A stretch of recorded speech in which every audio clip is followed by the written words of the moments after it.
প্ৰিয় শ্ৰোতা, এইবাৰ UPSC অৰ্থাৎ সংঘ লোকসেৱা আয়োগে অনুষ্ঠিত কৰা অসামৰিক সেৱাৰ পৰীক্ষাত অসমৰ কেইবাগৰাকীও পৰীক্ষাৰ্থীয়ে সুনাম অৰ্জন কৰিবলৈ সক্ষম হৈছে আৰু তাৰে এগৰাকী সফল পৰীক্ষাৰ্থী শ্ৰী ভাস্বত শইকীয়া আজি আমাৰ ষ্টুডিঅ'ত উপস্থিত হৈছে।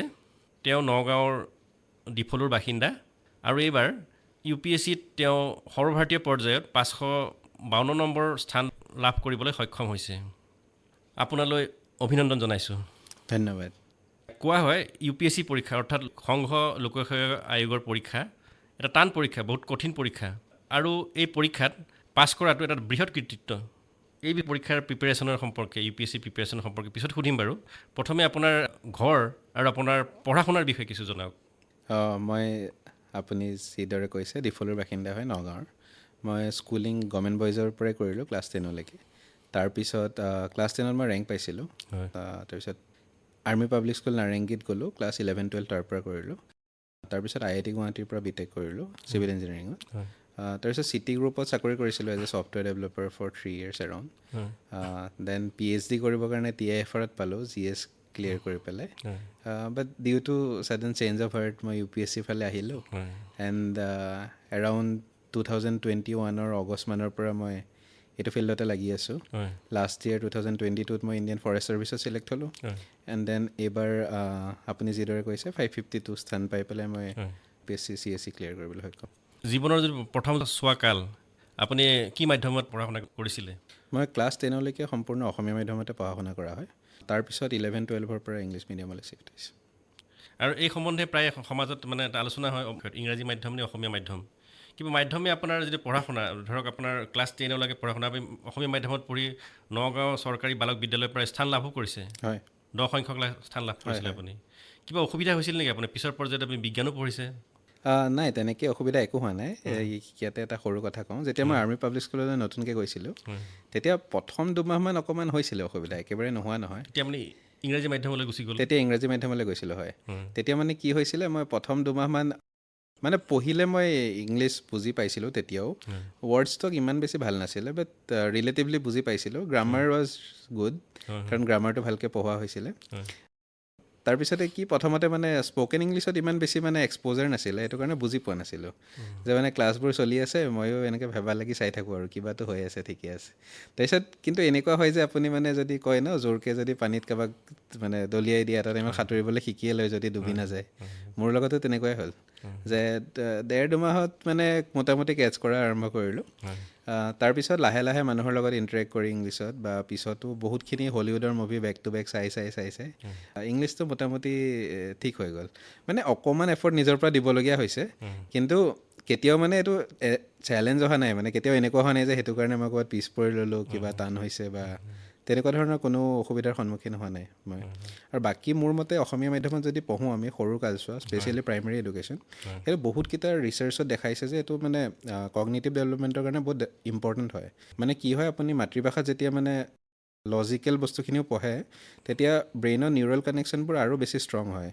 মানে নহ'লে কি হয়, আপুনি at the same time logical বস্তুখিনিও বুজিছে আৰু মানে ট্ৰান্সলেটো কৰি আছে। ব্ৰেইনে যেতিয়া দুটা কাম পেৰেলেলি কৰে ইমান সৰু বয়সত, তেতিয়া মানে কিছুমানেতো কেটছ আপ কৰি লয়, কিন্তু কিছুমানৰ কাৰণে এইটো কেতিয়াবা চেলেঞ্জো হ'ব পাৰে। সেইটো কাৰণে মোৰ মতেতো প্ৰাইমেৰী এডুকেশ্যনৰ কাৰণে মাতৃভাষা যিটো নিউ এডুকেশ্যন পলিচিত ইমপ্লিমেণ্ট কৰিব ট্ৰাই কৰিছে, সেইটো মোৰ মতে অতিশয় গুৰুত্বপূৰ্ণ। আৰু মাধ্যম কেতিয়াও অন্তৰাই নহয়। মইতো গৌৰৱবোধ কৰোঁ যে মই অসমীয়া মিডিয়ামত আপুনি তেনেকৈ আপোনাৰ একাডেমিক লাইনতো আপুনি গুৱাহাটী IITত ছিট পালে আপুনি। হয়। সুন্দৰ কথাই আপুনি কৈছে। লোকসেৱা আয়োগৰ যিটো পৰীক্ষা, UPSC পৰীক্ষা দিবলৈ আপোনাৰ মনৰ পৰা যিটো ইনস্পাইৰেশ্যন কোন সময়ত আহিলে? আপুনি সৰুৰে পৰা ভাবিছিলনে আপুনি এজন প্ৰশাসনিক বিষয়া হ'ব, IAS IPS? নাই, সৰুৰ পৰা মই একেবাৰে ভবা নাছিলোঁ। সৰুৰ পৰাতো মই সদায় চাইণ্টিষ্ট হ'ম বুলি ভাবি আছিলোঁ। চাইণ্টিষ্ট হ'ম বা মেথমেটিচিয়ান হ'ম, সদায় মানে ৰিচাৰ্চ লাইনত বেছি ইণ্টাৰেষ্ট আছিলে। 2021ত মই TIFRতো ছিট পাইছিলোঁ। টাটা ইনষ্টিটিউট অফ ফাণ্ডামেণ্টেল হয়, research. Tata institute of fundamental research, ভাল ইনষ্টিটিউট হয় ইণ্ডিয়াৰ। তাতে PhDৰ কাৰণে ছিট পাইছিলোঁ। তাৰপিছতে মানে এটা সৰু ইনচিডেণ্ট এটা হ'ল, কিবা এটা য'ত মানে মই গভৰ্ণমেণ্ট মেচিনাৰীৰ লগত অলপমান ক্ল'জ আহিবলগীয়া হ'ল, মানে ওচৰৰ পৰা দেখিলোঁ। তেতিয়া মানে মোৰ লাগিলে যে কিছুমান বস্তু মেবি বেটাৰ হ'ব পাৰে। তাৰপিছত নিজকে ক'লোঁ যে কমপ্লেইন কৰি থাকিনো কি লাভ, যদি কিবা যদি ঠিক কৰিব আছে তই নিজে ছিষ্টেমত সোমাই পেলাই ঠিক কৰ। সেইটো ভাবি পেলাই মই ভাবিলোঁ যে এতিয়া ছিষ্টেমত সোমাবলৈ আমাৰ তাত বিভিন্ন এক্সামছ আছে। তাত ভাবিলোঁ যিহেতু মোৰ মই সদায় মানে পঢ়াত আগ্ৰহীয়ে হয়। মই ভাবিলোঁ যে মই কষ্ট কৰিবলৈ সক্ষম হ'ম, সেইটো কাৰণে ভাবিলোঁ হোৱাই নট UPSC। তেনেকৈ ভাবি পেলাই UPSCৰ ফিল্ডত আহিলোঁ। আৰু যিহেতু মানে কিবা এটা কৰিম বুলিয়ে আহিছোঁ, ছিষ্টেমত সোমাই পেলাই কিবা এটা ভাল কৰিম বা যিমানৰ পাৰোঁ যেইকেইজনে পাৰোঁ সিমানৰ জীৱনত কিবা এটা যদি পজিটিভ ইম্পেক্ট এটা যদি আনিব পাৰোঁ, সেইটো ভাবি পেলাই আগবাঢ়ি গৈছোঁ। সেইটো কাৰণে যেতিয়া মানে কিবা টাফ ফেজো আহে, যেতিয়া মানে চেলেঞ্জেছো আহে, মই নিজকে মনত পেলাওঁ যে মানে মোৰ কিবা এটা ইণ্টেনশ্যন আছে বা কিবা এটা মোৰ এইম এটা আছে, লক্ষ্য এটা আছে, সেইটো ভাবি পেলাই মই মানে আকৌ মটিভেশ্যন ঘূৰাই পাওঁ। সেইটোৱে সদায় মোক হেল্পো কৰে। পৰীক্ষাৰ কাৰণে প্ৰস্তুতি আপুনি কোন চনৰ পৰা আৰম্ভ কৰিছিলে? 2021 চনৰ আগষ্ট মানৰ পৰা প্ৰায়। কোচিং লৈছিল নে আপুনি ঘৰতে ছেল্ফ ষ্টাডি কৰিছিলে? মানে প্ৰাইমেৰিলি ছেল্ফ ষ্টাডি কৰা হয়। ফাউণ্ডেশ্যন ক'ৰ্চ বুলি যিটো কয়, য'ত সকলো ছাবজেক্ট পঢ়ায়, সেইটো মই কৰা নাই কেতিয়াও। অফলাইন কোচিং কেতিয়াও যোৱা নাই, অফলাইন কোচিং কেতিয়াও এটেণ্ড কৰা নাই। বাকী কিছুমান মডিউল কৰ্চেছ পায়, এটা দুটা ছাবজেক্ট বা টেষ্ট চিৰিজ হওক কিবা হওক, তেনেকুৱাবোৰ টাইম টু টাইম যেতিয়া নেচেচাৰী ফিল কৰোঁ সেইবোৰ অনলাইন লৈছিলোঁ। আৰু মেক্সিমাম ফ্ৰী ৰিচ'ৰ্চেছ যিখিনি পোৱা যায় ইণ্টাৰনেটত, তাৰ সহায় লৈছিলোঁ। আপুনি প্ৰথম প্ৰয়াসতে ভাৰতীয় বন সেৱালৈ চিলেকশ্যন হৈছে, এইটো ডাঙৰ এটা সুখবৰ এটা। মানে মই লাকি হয় মানে যে মই চিলেকশ্যনটো পালোঁ। বিকজ প্ৰিলিমছত তাত বহুত বেছি মাৰ্কছ লাগে যদি ৰিলেটিভলি কাট অফটো চাই, সেইটো কাৰণে প্ৰিলিমছতে বহুতখিনি চিলেক্ট হোৱাটো টান হয়। চ' প্ৰিলিমছ হোৱাৰ পিছৰখিনি ইমান বেছি টান নহয়, বাট লাকিলি মোৰ দুইবাৰে প্ৰিলিমছত দুইবাৰে ফৰেষ্টৰ কাট অফ ক্লিয়াৰ হৈছে। চ' সেই পাই পেলাই যথেষ্ট ভাল লাগিছে। আৰু ভাৰতীয় বন সেৱা আৰু অন্য সেৱা ধৰক IAS, IPS, Indian foreign service, কেনেদৰে পৃথক চিলেকশ্যন প্ৰক্ৰিয়া কেনেধৰণৰ, কিবা পৃথক আছে? হয়, মানে ভাৰতীয় বন সেৱা আৰু বাকী চিভিল ছাৰ্ভিচেছ বাকী যিখিনি আছে, প্ৰিলিমিনাৰী এক্সামটো একেটাই হয়। তাৰপিছতে কাট অফ দুইটাৰ বেলেগ বেলেগ হয়। মানে CSCৰ কাৰণে কাট অফ যিমান হয়, ফৰেষ্ট ছাৰ্ভিচৰ কাৰণে কাট অফ জেনেৰেলি তাতকৈ 15-20 মাৰ্কছমান বেছি হয়। সেইটো কাট অফ যদি ক্লিয়াৰ যদি কৰে, তেতিয়া আপুনি মানে ফৰেষ্ট ছাৰ্ভিচৰ মেইনছ লিখিবৰ কাৰণে এলিজিবল হয়। আৰু মেইনছ লিখাৰ পিছত তাৰ আকৌ ইণ্ডিভিজুৱেল ইণ্টাৰভিউ থাকে, বা ছেইম মানুহখিনিয়ে, খালি দুটা মানে এক্সাম বেলেগ বেলেগকৈ হয়। ফৰেষ্ট ছাৰ্ভিচৰ মেইনছত আপোনাৰ দুটা অপশ্যনেল থাকে, নৰ্মেলি CSC মেইনছত এটা অপশ্যনেল থাকে। ফৰেষ্ট ছাৰ্ভিচত টোটেল মাৰ্ক 1700 হয়, ইয়াতে 2025 হয়। অলপ ডিফাৰেঞ্চ আছে। GSৰ পেপাৰ তাত ফৰেষ্ট ছাৰ্ভিচত 1খন আছে, ইয়াতে 4খন আছে।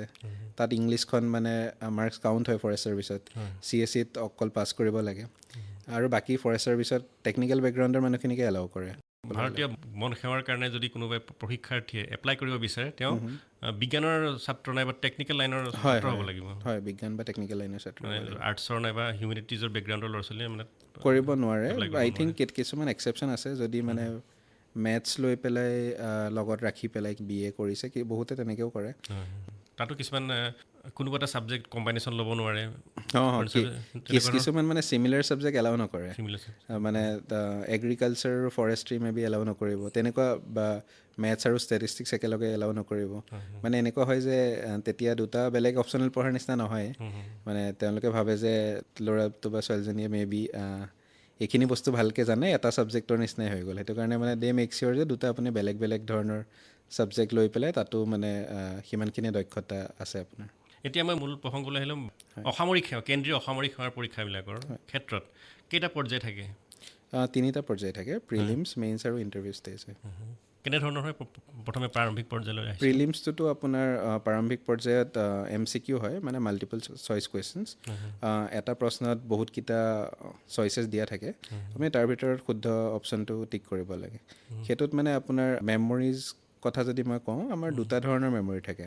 এটা ৰিকগনিশ্যন মেমৰি বুলি কয়, এটা ৰিকল মেমৰি কয়। ৰিকগনিশ্যন মানে আপুনি কিবা এটা চিনি পায়, সেইটো বস্তু কাৰোবাৰ মুখ এখন আকৌ দেখি পেলাই চিনি পালে ধৰক, সেইটো আপোনাৰ ৰিকগনিশ্যন মেমৰিৰ পৰা আহে। ৰিকল মেমৰি মানে আপুনি সম্পূৰ্ণকৈ মনত পেলোৱাটো, পুনৰুদ্ধাৰ কৰা। হয়, পুনৰুদ্ধাৰ কৰাটো। এতিয়া প্ৰিলিমছত মানে মেইনলি ৰিকগনিশ্যন মেমৰিৰ পৰা বস্তুটো হয়। আপোনাৰ কাৰণে অপশ্যনকেইটা দিয়েই থাকে, আপোনাৰ সন্মুখতে থাকে, কাৰণে কমপ্লিটলি আপুনি মনত পেলাব দৰকাৰ নহয়। প্ৰিলিমছৰ সেইটো স্পেচিফিক এটা কথা হয়। আৰু তাতে বাকী ধৰক বাকীখিনি প্ৰিপেৰেশ্যন কৰিলে লাহে লাহে ক্লিয়াৰ হয় যে মানে কি বস্তু কৰিব লাগে নালাগে ইত্যাদি ইত্যাদি। এই প্ৰাৰম্ভিক পৰ্যায়ত প্ৰায় মানে পৰীক্ষাৰ্থীৰ মাজত আলোচনা কৰা শুনো মই, যোনে চিভিল ছাৰ্ভিচ প্ৰিপেৰেশ্যন কৰিছে, CSAT নামৰ এখন পেপাৰ আছে, দ্বিতীয় পেপাৰ যিখন আছে সাধাৰণ পৰীক্ষাৰ, প্ৰায় তেওঁলোকে মানে অকণমান অসুবিধাৰ সন্মুখীন হয় বেছিভাগে। হয়, মানে CSATখন আগতে মাৰ্কছটো কাউণ্ট কৰিছিলে। 2014 পিছত মানে অকল কোৱালিফাইং পেপাৰ কৰি দিলে সেইটো কাৰণে ইউ পি এছ চিও কৰিছে কি মানে চি ছেটৰ ৰিলেভেঞ্চটো ৰাখিবৰ কাৰণে যে মানুহে তাত একচুৱেলি এফৰ্ট দিয়ে আৰু যাতে গ্ৰাণ্টেড নলয় পেপাৰখন টান কৰি কৰি কৰি কৰি নি আছে এতিয়া মানে ৰিচেণ্ট ইয়েৰ্ছত ইমানেই টান হৈ গৈছে যে মানে যদি ডেডিকেটেড প্ৰিপাৰেশ্যন যদি কৰা নাই কোনোবাই বহুত মাহ ধৰি পেলাই আৰু যদি মানে তেনেকুৱা চিমিলাৰ এপ্টিটিউডৰ প্ৰিপাৰেশ্যন যদি নাই আগৰ পৰা তেতিয়াহ'লে মানে পাছ কৰাটো বহুত টান হৈ গৈছে মানে পেপাৰখনৰ লেভেলটো ইমানেই বঢ়াই দিছে এতিয়া বহুতে কয় যে তাৰ কাৰণে মে বি হিউমেনিটিজৰ মানুহ বা যোনবোৰ টেকনিকেল বেকগ্ৰাউণ্ডৰ নহয় তেওঁলোকে ছাফাৰ কৰিব পাৰে বাট ইউ পি এছ চিয়ে দিল্লী হাইকোৰ্টত যিটো এফিডেভিট দিছিলে তাতে কৈছে যে নাই আমাৰ চিলেকশ্যনৰ গোটেই ডাটা আছে তাৰ মতেতো চব বেকগ্ৰাউণ্ডৰ মানে যিমান প্ৰপ'ৰ্চনত থাকিব লাগে তেনেকেই আছে লেভেল প্লেইং ফিল্ড এটা শব্দ শুনা যায় প্ৰায় হয় মানে সমান যিটো সেয়া যদিও মানে কৈছে যে লেভেল প্লেইং ফিল্ড নাইকিয়া হৈছে মানে ইউ পি এছ চিয়ে কৈছে যে নাই আমাৰটোতো ইংলিছৰ কম্প্ৰিহেনশ্যনো আছে হেৰিও আছে চ' চবৰে মানে চিলেক্টেড ডাটাৰ পৰা কৈছে যে মানে ৰিপ্ৰেজেণ্টেশ্যন এতিয়াও ঠিকে আছে সেইটোতো মানে তেওঁলোকে ভালদৰে গম পাব যিহেতু আমাৰ হাতত ডাটাখিনিও নাই ধৰক কিছু সংখ্যক ল'ৰা ছোৱালী অংকৰ প্ৰতি এটা হেৰি থাকে ধৰক এপ্টিচিউডৰ প্ৰতি নিউমেৰিকেল যিবিলাক প্ৰশ্ন আহে এই ভিত্তিটো নোহোৱা কৰিবৰ কাৰণে কি কৰিব লাগে তেওঁলোকে কেনেদৰে প্ৰস্তুতি কৰিব লাগে মোৰ মতে অংকক আমি এইদৰে চাব লাগে যে এটা লেয়াৰৰ ওপৰত এটা লেয়াৰ মানে ঢাপক ঢাপে আমি বিল্ড কৰিব লাগে মানে মেথছৰ কেতিয়াবা কি হয় আগৰ ক্লাছৰ কিছুমান কনচেপ্টত গেপ থাকি যায় তেতিয়া মানে পিছৰ ক্লাছত যেতিয়া সেইটো আকৌ ইউজ হয় তেতিয়া মানে সেইটো বস্তু বুজি পোৱাত টান পোৱা যায় সেইটো কাৰণে মানে মোৰ মতে এতিয়া যদি কোনোবাই যদি আগৰ মানে ভয়টো আঁতৰাবলৈ বা গেপখিনি আঁতৰাব বিচাৰে আগৰ পৰা যোনটো ক্লাছৰলৈকে পাৰিছিলে ভালকৈ সেইখিনিলৈকে ঠিকে আছে তাৰ পিছৰ পৰা কিতাপখিনি উলিয়াই পেলাই আকৌ এবাৰ ধৰক তাৰ পৰা চাই যাব পাৰে কাৰণ এতিয়াতো এইটো বয়সত ইমান বেছি সময় নালাগিব স্কুলৰ বুকখিনিও যদি কৰে সেইটো মানে লাজ নকৰি পেলাই যিমানখিনি ধৰক কৰিবলগীয়া আছে তাৰ পৰা যদি আকৌ কৰি নিয়ে যে একো এবাৰ গেপ নাৰাখোঁ এবাৰ চব কনচেপ্ট বুজি পেলাই ভালকৈ কৰোঁ তেতিয়া চাগে মানে গেপখিনি নাইকিয়া হৈ যাব আৰু গেপ যদি নাইকিয়া হৈ যায় লজিকেল যিবোৰ লিংক হয় সেইবোৰ বহুত ষ্ট্ৰং হৈ যাব আৰু মেথছটো অলমষ্ট নেচাৰেলি বহুত ইজি হৈ যাব আৰু এটা বিষয় ইংৰাজী কম্প্ৰিহেনশ্যনত যথেষ্ট প্ৰয়োজন হয় ইংৰাজীৰ ক্ষেত্ৰত কেনেকৈ আগবাঢ়িব লাগে ইংৰাজীৰটো দুটা বস্তু এটাটো আপোনাৰ গ্ৰামাৰটো যিটো ধৰক বিভিন্ন বুকছ আছে বা আজিকালি বহুত এপতো মানে আপুনি গ্ৰামাৰ ছল্ভ কৰিব পাৰে বা টেক্সট বুক জাতীয় এপত আপুনি কুৱেশ্যনছ পায় যিখিনি ছল্ভ কৰি পেলাই গ্ৰামাৰ প্ৰেক্টিছ কৰিব পাৰে গ্ৰামাৰটো ধৰক অলপ দিন এফৰ্ট দিলে হৈ যায় আৰু বাকী ৱৰ্ড ষ্টক বা যিখিনি মানে যেনেদৰে বাক্যবোৰ গাঁথনিক হয় সেইবোৰ বুজিবৰ কাৰণে হয়তো আপুনি বহুত ৱাইডলি পঢ়িব পাৰে ধৰক ডেইলি নিউজ পেপাৰ পঢ়িব পাৰে তাৰপিছত বিভিন্ন ধৰণৰ মেগাজিন থাকে ইংলিছৰ সেইবোৰ পঢ়িব পাৰে বা নভেলো পঢ়িব পাৰে আপোনাৰ যাৰ যি ভাল লাগে বা সেইবোৰো যদি নহয় হলিউডৰ মুভিও চাব পাৰে তাৰ পৰাও বহুতখিনি ৱৰ্ড শিকিব পাৰে প্ৰথম পৰ্যায়ৰ যিটো প্ৰথম দুৱাৰ পাৰ হোৱাৰ পিছত আৰু দ্বিতীয়খন দুৱাৰ U P S C civil service examination সেইখন মেইনছ মুখ্য পৰীক্ষা হয় সেই পৰীক্ষাৰ কেনেকৈ ধৰণৰ পেটাৰ্ণ সেই তাতে মানে আপোনাৰ মেইনছত পেপাৰ বহুতকেইখন আছে প্ৰথমতে কোৱালিফাইং পেপাৰ দুখন থাকে এখনটোতো আপোনাৰ মাডাৰ টাঙৰ থাকে যিখন মোৰ কাৰণে অসমীয়া আছিল মাতৃভাষা এখন আপোনাৰ ইংলিছত আছিলে তাৰপিছতে জি এছৰ পেপাৰ আছিলে 4খন আৰু এছেক ইনক্লুড কৰিতো 5খনেই হৈ যায় এছে 250 মাৰ্কছৰ 2খন এছে লিখিব লাগে জি এছ 1 2 3 4 থাকে 4খন এথিক্সৰ পেপাৰ হয় সেইখন বিভিন্ন কাৰণত মাজে মাজে নিউজত আহি থাকে তাৰপিছতে আপোনাৰ অপশ্যনেলৰ তাৰপিছত 2খন পেপাৰ থাকে 250 250 500 আপোনাৰ ক্ষেত্ৰত কি অপশ্যনেল লৈছিলে আপুনি মোৰ মেথামেটিক্স আছিলে অপশ্যনেল অপশ্যনেলটো চইচ কৰোঁতে ডাঙৰ এটা প্ৰত্যাহ্বান হয় চিভিল ছাৰ্ভিচ যোনে প্ৰিপেৰেশ্যন কৰিছে আপুনি মেথামেটিক্স কিয় ল'লে আৰু উঠি অহা যিবিলাক ল'ৰা ছোৱালীয়ে প্ৰিপেৰেশ্যন কৰিব শিক্ষাৰ্থীয়ে অপশ্যনেল কেনেকৈ চুজ কৰিব লাগে আপুনি কি ক'ব বিচাৰে এই ক্ষেত্ৰত মানে আচলতে অপশ্যনেলটো ভাবি চিন্তিয়ে চুজ কৰিব লাগে কিন্তু মই বৰ বিশেষ নভবাকেই লোৱা নিচিনা হ'ল মানে অপশ্যনেলত মেথছৰ পেপাৰখন চালোঁ আগৰ পুৰণা পেপাৰ বহুতখিনি পঢ়া নিচিনা লাগিলে কাৰণ ইঞ্জিনিয়াৰিং বেকগ্ৰাউণ্ডৰ হয় ধৰক 40-50% পঢ়া বস্তু আছিলে চ' ভাবিলোঁ লৈ লওঁ তাৰপিছত চালোঁ যে মাৰ্কছ আহিছে নাই মানুহৰ দেখিলোঁ মানুহৰ মাৰ্কছো আহি আছে চালোঁ যে মেটেৰিয়েল এভেইলেবল হয় নে নহয় পিছত গম পালোঁ মেটেৰিয়েলো এভেইলেবল হয় তাৰপিছত ল'লোঁ তাৰপিছতো এবাৰ লোৱাৰ পিছত আপোনাৰ বিয়া হোৱাৰ নিচিনা যদি you have to stick to it so' এতিয়া সেয়াই তাৰ লগতে ক্লিয়াৰ হৈছে কিছুমান প্ৰশিক্ষাৰ্থীৰ ক্ষেত্ৰত দেখা যায় তেওঁলোকে মানে পপুলাৰ বিলিভ এটা লৈ পেলাই এটা অপশ্যনেল লৈ যায় বজাৰত এটা হেৰি আহিছে মানে অমুক অপশ্যনেলত বেছি স্ক'ৰ হয় ল'ৰা ছোৱালীবিলাকে সেই বিষয়টোৰ প্ৰতি তেওঁৰ বুটপত্তি নোহোৱাকৈ অপশ্যনেলটো লয় তাৰ ফলত তেওঁৰ ৰিজাল্টটো যিটো ফলাফলত মানে প্ৰভাৱ পেলায় তেখেত মোৰ মতে সকলোতকৈ ইম্পৰ্টেণ্ট বস্তুটো হ'ল অপশ্যনেলৰ কাৰণে ইণ্টাৰেষ্ট, কাৰণ আপুনি ঘণ্টাৰ পিছত ঘণ্টা কিবা এটা বস্তুৰ লগত যদি দিব লাগে আৰু যদি ইণ্টাৰেষ্ট যদি নাই, তেতিয়াহ'লে প্ৰিপেৰেশ্যনটো একদম বহুত বেছি মানে দুখদায়ক হৈ যাব। নিশ্চয় সেইটো কাৰণে মানে ইণ্টাৰেষ্ট থকা বস্তু এটাই সদায় পিক কৰিব লাগে। মানে যদি আপুনি যদি ৰিচেণ্ট ট্ৰেণ্ড যদি চাই, চব অপশ্যনেলৰ পৰাই ভাল মাৰ্কছ লেভেল আহিছে। প্লেইং ফিল্ড এতিয়া কি হয় মানে কোচিংবোৰে কিছুমানে পাৰ্টিকুলাৰ এটা অপশ্যনেল পঢ়ায়, সেইটোৰ মানে ঢাক ঢোল বজাই ফুৰে যে এইটোৰ পৰা ইমান চিলেকশ্যন হয়, চিলেকশ্যনত বেছি কিবা কিবি। কিন্তু মানে মানুহে পাহৰি যায় যে নিজৰ যিটো এপ্টিটিউড থাকে বা নিজৰ যিটো ইণ্টাৰেষ্ট থাকে, সেইটো চবতকৈ বেছি ইম্পৰ্টেণ্ট হয়। সেইমতে যদি অপশ্যনেল লয়, তেতিয়া GS পঢ়ি যেতিয়া ভাগৰ লাগে, অপশ্যনেলত আহি পেলাই অকণমান সকাহো পায় বা ভালো লাগে। সেইটো কাৰণে মোৰ মতে ইণ্টাৰেষ্ট আৰু নিজৰ বুৎপত্তিৰ ওপৰত মানে ডিপেণ্ড কৰি পেলাই অপশ্যনেলটো চুজ কৰিব লাগে। আৰু এখন খুব চৰ্চিত বিষয় হৈছে ইথিক্স, হয়, নীতিশাস্ত্ৰ। এই ক্ষেত্ৰত প্ৰিপেৰেশ্যন কেনেধৰণৰ মানে আগবাঢ়িব লাগে? সেইখনৰ মানে প্ৰিপেৰেশ্যনটো মোৰ বৰ বিশেষ নাছিলে। তাতে কি হয়, আপুনি যদি এথিকেল টাৰ্মিনলজিখিনি যদি বুজি পায় ভালকৈ, যে কি কি টাৰ্মছবোৰৰ মিনিং হয়, আৰু তাৰপিছত ধৰক বেছিক বস্তু আপুনি যদি ডে টু ডে লাইফত যদি এথিকেল হয়, তেতিয়াহ'লে বহুতখিনি বস্তুটোতো আপোনাৰ ডে টু ডে লাইফৰ পৰাই হৈ যায়। আৰু বাকী কিছুমান ফিলচফি আছে, ইউটিলিটেৰিয়ানিজম আছে, ডিঅন্টলজি আছে, এইবোৰত মানে ৰাইট এণ্ড ৰং কেনেকৈ ডিচাইড কৰিব কিবা এটা বস্তু, তাৰ বিভিন্ন ফ্ৰেমৱৰ্ক আছে। সেই ফ্ৰেমৱৰ্কখিনি ধৰক ষ্টেণ্ডাৰ্ড হয়, আগৰ ফিলচফাৰে বহুত আৰ্গিউ কৰি পেলাই কিছুমান ষ্টেণ্ডাৰ্ড ফ্ৰেমৱৰ্ক বনাইছিলে। সেই ফ্ৰেমৱৰ্কখিনি এবাৰ জনাৰ পিছত আপোনাৰ নিজৰো আৰ্গুমেণ্ট কৰিবলৈ ইজি হয়, ডে টু ডে লাইফত পিছত এপ্লাই কৰি চাব পাৰে যে আচ্ছা এইটো ইউটিলিটেৰিয়ানৰ মতে কি হ'ব, এইটো ইয়াৰ মতে কি হ'ব, এতিয়া মোৰ কি কৰিবলৈ ইনষ্টিংক্ট আহিছে, কিয় আহিছে, মানে মই এনেকৈ কিয় ভাবোঁ, অলপ যদি ইণ্ট্ৰস্পেকশ্যন যদি কৰা হয়, এথিক্সৰ বহুত বস্তুটো আপোনাৰ ডে টু ডে লাইফতে প্ৰেক্টিচ হৈয়ে যায়, ছিটুৱেশ্যন বেছড। ছিটুৱেশ্যন বেছ বহুত বস্তু। তাৰপিছত এক্সামত তেতিয়া বহুত বেছি টান নহয় মোৰ মতে। আৰু এছে পেপাৰখনো যথেষ্ট নিৰ্ণায়কৰ ভূমিকা গ্ৰহণ কৰে হয়, UPSCৰ ৰেংকৰ ক্ষেত্ৰত হয়, বা হয়। চিলেকশ্যনৰ ক্ষেত্ৰত। এছে পেপাৰ কাৰণে কেনেকৈ প্ৰিপেৰেশ্যন কৰিছিলে আপুনি? এছে পেপাৰত মানে মোৰ এইবাৰটোতো ইণ্ডিয়াৰ ভিতৰতে বহুত ভাল স্ক'ৰ এটা আহিছে, মানে মে বি টপ 1%ত আছোঁ। এছে পেপাৰত মই কি পাৰ্টিকুলাৰলি ডিফাৰেণ্ট কৰিছিলোঁ, মানে মানুহে কি কৰে, এটা ষ্ট্ৰাকচাৰ এটা বনাই লয় জেনেৰেলি, আৰু বহুত সেই ৰিজিড ষ্ট্ৰাকচাৰটোৰ ভিতৰত লিখে। মানে এবাৰ মানে বেক ছাইডৰ পেজটোত বনাই ল'লে যে মই এইকেইটা পইণ্ট লিখিম, ইয়াৰ পিছত এইটো লিখিম, তাৰপিছত এইটো লিখিম, এনেকৈ। কিন্তু মোৰ মানে কি হয়, তেনেকৈ ফ্ল'টো ব্ৰেক হৈ যায় মানে। ফ্ল'চাৰ্ট যিটো কয়, হয়, হয়, ফ্ল'চাৰ্ট বনালে হয়, তেওঁলোকে। মানে তেনেকৈ বনাই পেলাই তাৰপিছত সেইখন এক্সপাণ্ড কৰে, মানে যেতিয়া এছেখন লিখে সেইখনকে বহলাই পেলাই লিখে। তেনেকৈ লিখিলে কি হয়, কেতিয়াবা অলপ আৰ্টিফিচিয়েল নিচিনা লাগে, যে আপুনি A পইণ্টটোৰ কথা লিখি আছিলে, তো ছাডেনলি Bটো আহি গ'ল। কেতিয়াবা মানে তাৰ A আৰু Bৰ মাজত কানেকশ্যনটো বুজি পোৱা নাযায়, যে ইয়াৰ পিছত এইটো কিয় আহিলে। মানে মই এবাৰ কি কৰিলোঁ, যে বস্তুটো লৈ পেলাই অলপ দেৰি ভাবিলোঁ, যে মই এইটো বিষয়ে কি ভাবোঁ, কেনেকৈ ভাবোঁ, বা কি ধৰক মেইন পইণ্টছখিনি মই লিখিম।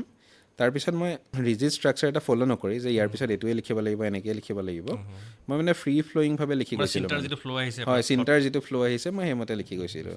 সেইমতে মই বহুত ভাল মাৰ্কছো পাইছোঁ। ছ' সেইটোৱে মই অকল ডিফাৰেণ্টলি কৰিছিলোঁ। আৰু কিবা মানে উদ্ধৃতি দিছিল নে, মহৎ লোকৰ উদ্ধৃতি নাইবা কিবা কাহিনী লৈ আৰম্ভ কৰে আছে তেনেকুৱা ধৰণৰ কিবা? হয়, মানে নৰ্মেলি কাহিনী লৈ পেলাই ষ্টাৰ্ট কৰাটো বহুত দেখিবলৈ পোৱা যায়, কিন্তু মোৰ মানে এইবাৰ তেনেকুৱা কৰা নাছিলোঁ। মই নৰ্মেলি ষ্টাৰ্ট জেনেৰেল কৰিছিলোঁ, কৰিছিলে। ধৰক অকণমান বেকগ্ৰাউণ্ড কিবা এটা দি পেলাই, বা কোটছটোতো উদ্ধৃতিটো ইউজ কৰিছিলোঁ যেতিয়া য'ত এপ্লিকেবল হয়, কিন্তু মানে আৰ্টিফিচিয়েলি নহয়। মানে মই যদি কিবা এটা কোৱাৰ মাজত যদি সঁচাকৈ যদি কিবা এটা আহিছে, মোৰ যদি মনত পৰে আচ্ছা এইজন মানুহে এইটো বিষয়ে এইটো কথা কৈছিল, তেতিয়া মই মে বি লিখি দিওঁ।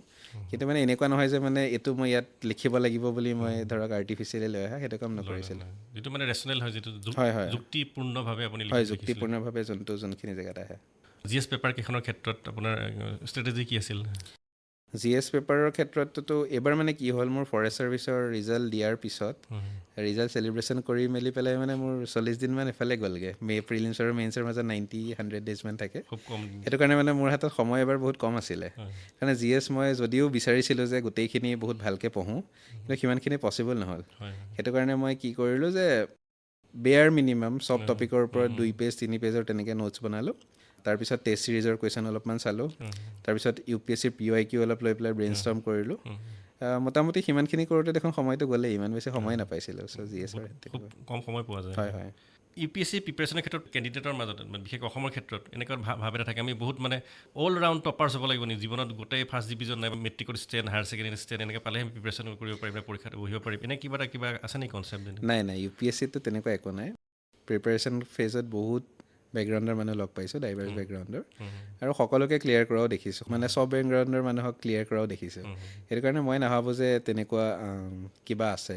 কিন্তু এটা কথা হয়, যিসকল মানে বহুত ভাল বেকগ্ৰাউণ্ডৰ পৰা আহে, একাডেমিক বেকগ্ৰাউণ্ডৰ কথা কৈছোঁ, বাকী বেকগ্ৰাউণ্ড নহয়, একাডেমিক হয়। হয়, একাডেমিক ভাল বেকগ্ৰাউণ্ডৰ পৰা আহিলে কি হয় যে তেওঁলোকৰ মানে অলৰেডি এটা নিজৰ আত্মবিশ্বাস এটা থাকে, যিটো বহুত ষ্ট্ৰং হৈ থাকে। সেইটো মানে বাকীসকলৰ বেকগ্ৰাউণ্ডৰ যাৰ মানে অলপ ৰিলেটিভলি উইক বেকগ্ৰাউণ্ড আছিলে, যদিও মানে সেই বেকগ্ৰাউণ্ডটোৱে কেতিয়াও এফেক্ট নকৰিলেহেঁতেন, নিজৰ মনতে ভাবি লৈ যে ই এফেক্ট কৰিব, সঁচাই কেতিয়াবা এফেক্ট কৰি দিয়ে। সেইটো কাৰণে যিসকলৰ মানে অলপ উইক বেকগ্ৰাউণ্ড, তেওঁলোকে যদি সেই সমান আত্মবিশ্বাসেৰে যদি আগুৱাই যাব পাৰে যে বেকগ্ৰাউণ্ড যি আছে, এইটো পৰীক্ষাতটো সেইবোৰ ইমান ৰিলেভেণ্ট নহয়, চবেই স্ক্ৰেটছৰ পৰাই ষ্টাৰ্ট কৰিছে, বাকীবোৰে যদি পাৰিছে আমিও কিয় নোৱাৰিম, সেইটো ভাবি যদি যায়, তেতিয়াহ'লে মোৰ মতেতো নালাগে যে বেকগ্ৰাউণ্ডে কিবা অলপো এফেক্ট কৰে। প্ৰভাৱান্বিত কৰিব। UPSC প্ৰিপেৰেশ্যনৰ ক্ষেত্ৰত কথা কৈছোঁ মই আকৌ। এটা সময়ত মানুহৰ ধাৰণা আছিল দিল্লীত যাব লাগিব প্ৰিপেৰেশ্যনৰ কাৰণে, দিল্লীত গ'লেহে হ'ব। কিন্তু আজি কেইবছৰমান দেখা গৈছে সৰু সৰু চহৰৰ পৰা ল'ৰা ছোৱালীবিলাক ভাল ৰেংক লৈছে, চিলেকশ্যনো হৈছে। এই ক্ষেত্ৰত কি ক'ব বিচাৰে আপোনাৰ? ঘৰৰ পৰা কৰিব পাৰি নে দিল্লীত যোৱাৰ প্ৰয়োজনেই বহুত? নাই, মইতো দিল্লীত কেতিয়াও মানে এদিনো ভৰি থৈ নাপালোঁ প্ৰিপেৰেশ্যনৰ সময়ত। মাজতে দিল্লীত ইণ্টাৰভিউ দিব গৈছিলোঁ, তাৰপিছত এবাৰ ফুৰি আহিলোঁগৈ জেগাবোৰ।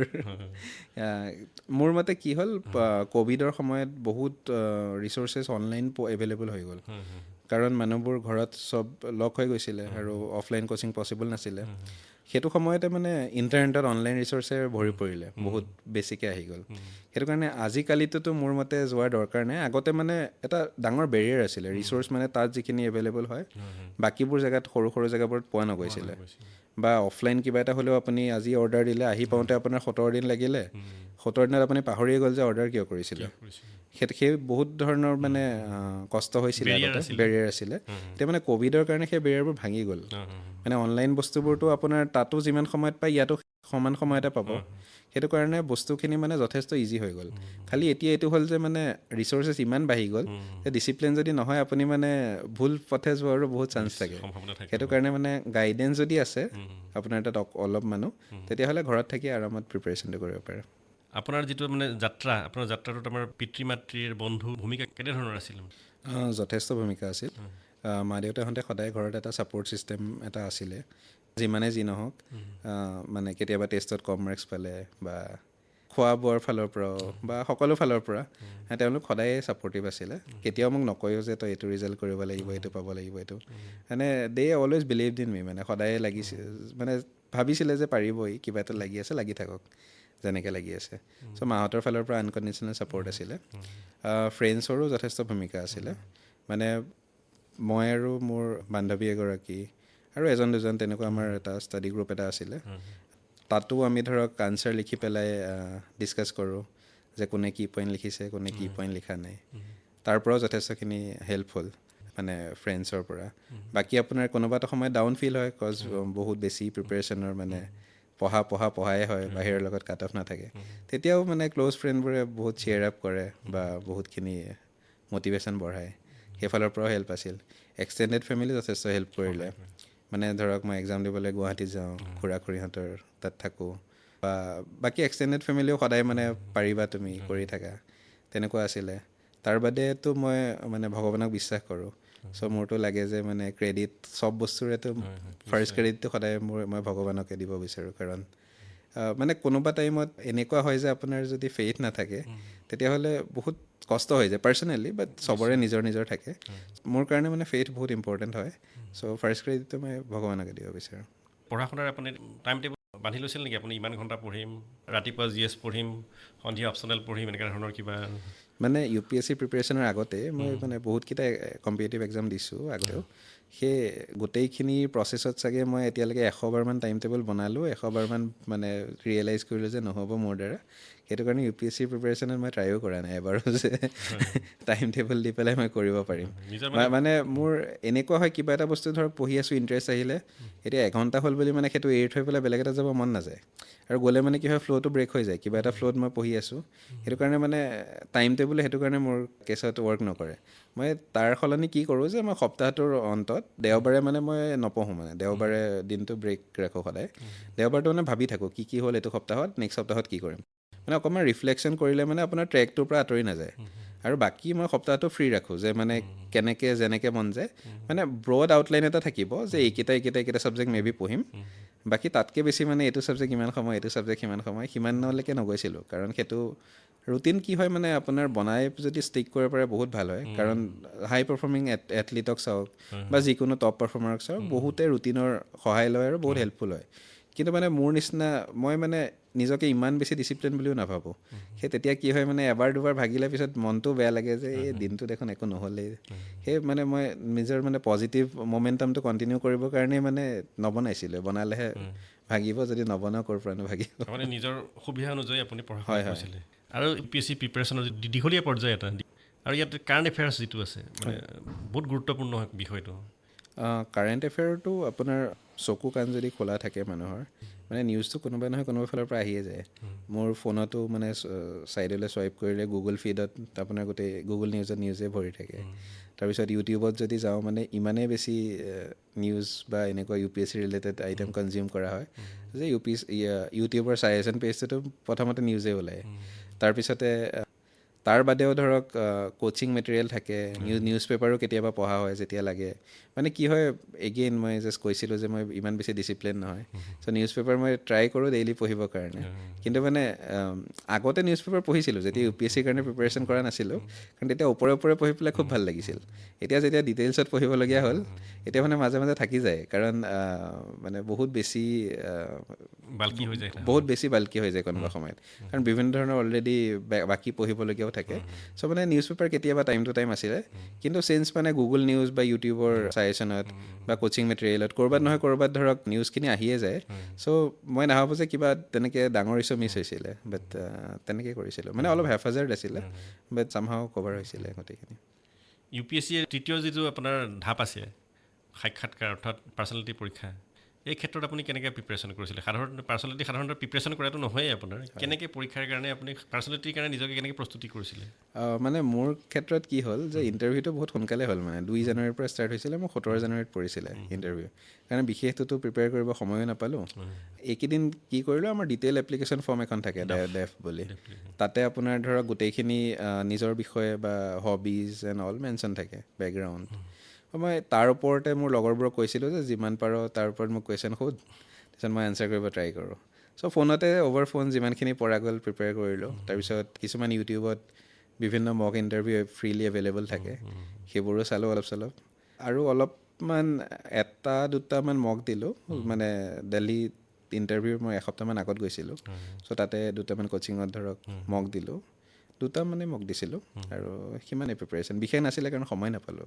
কৰিবলৈ বাকী কৰিম বুলি মন থাকিলেও বৰ্তমান ক্ষেত্ৰত দেখা যায় যে আমাৰ যিটো অসম লোকসেৱা আয়োগৰ দ্বাৰা পৰিচালিত যিটো পৰীক্ষা সন্মিলিত প্ৰতিযোগিতামূলক পৰীক্ষা তাতো বৰ্তমান UPSCৰ লগত কিছু যিটো পেটাৰ্ণ প্ৰায় একেধৰণৰ কৰা হৈছে হয় মানে চিলেবাছখন মোটামুটি ছেম হৈ গ'ল GS 1 2 3 4 টো মানে ছেমেই হয় এছে পেপাৰখনো ছেম হয় 1 2 3 4ত অলপমান অসমৰ কণ্টেণ্ট সোধে যিটো UPSCত প্ৰবেবলি ইমান বেছি নাথাকে আৰু GS 5খন মানে অসমৰ ওপৰত পেপাৰ সেইখন APSCত এক্সট্ৰা আছে বাকী অপশ্যনেল UPSCত আছে ইয়াত নাই বাকীটোতো বহুতখিনি পেটাৰ্ণ ছেম হৈছে চ' মই আশা কৰোঁ যে মানে APSCৰ কাৰণে যিসকলে প্ৰিপেয়াৰ কৰে ইভেঞ্চুৱেলি মানে তেওঁলোকে সেইটো কনফিডেঞ্চ পাব যে UPSCটো ভালকৈ লিখি পেলাই চাওঁ কাৰণ বহুতখিনি বস্তু যিহেতু চিমিলাৰ হয় এতিয়া সাহসটো আহিব লাহে লাহে মোৰ মতে অসমীয়া ল'ৰা ছোৱালীখিনিৰ মাজতো আৰু এইটো ক্ষেত্ৰত দেখা গৈছে বহুতে ACS যোনে মানে ক্লিয়াৰ কৰিছে ACS বহুতে UPSCও এলাইট ছাৰ্ভিচ নাইবা UPSCও পাইছে বহুত ক্লিয়াৰ কৰিব পাৰিছে এইকেইটা বছৰত এই পেটাৰ্ণটো হোৱাৰ পিছত হয় মানে এইটো বস্তু আৰু দেখা যাব মে বি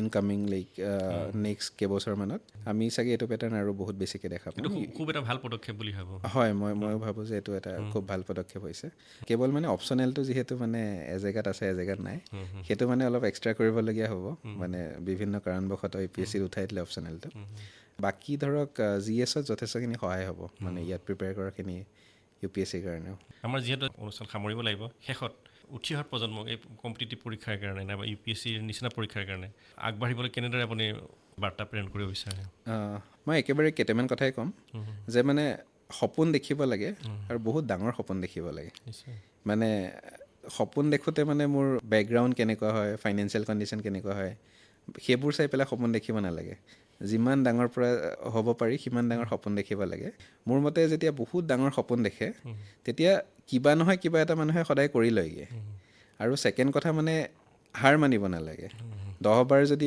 পৰেও 11 নম্বৰ বাৰ মানে উঠিবলৈ শিকিব লাগিব আপোনাৰ এই উদ্বোধিত বাণীৰ বাবে আপোনাক বহুত বহুত ধন্যবাদ জনাইছোঁ শ্ৰী ভাস্বত শইকীয়া ডাঙৰীয়া। আপুনি আমাৰ ষ্টুডিঅ'লৈ আহি বহুকেইটা গুৰুত্বপূৰ্ণ কথাই ক'লে আৰু উঠি অহা প্ৰজন্মই আপোনাৰ কথাখিনিয়ে নিশ্চয় উদ্বুদ্ধিত কৰিব আমাৰ আহিবলগীয়া সময়ত অনাগত সময়ত নতুন চামে প্ৰতিযোগিতামূলক পৰীক্ষাত সফলতা লাভ কৰিব। বহুত বহুত ধন্যবাদ আপোনাৰ লগত কথা পাতি বহুত ভাল লাগিলে আৰু প্লেটফৰ্মটো যে মোক দিলে যে মই এইখিনি কথা ক'ব পাৰিলোঁ তাৰ কাৰণে বহুত বহুত ধন্যবাদ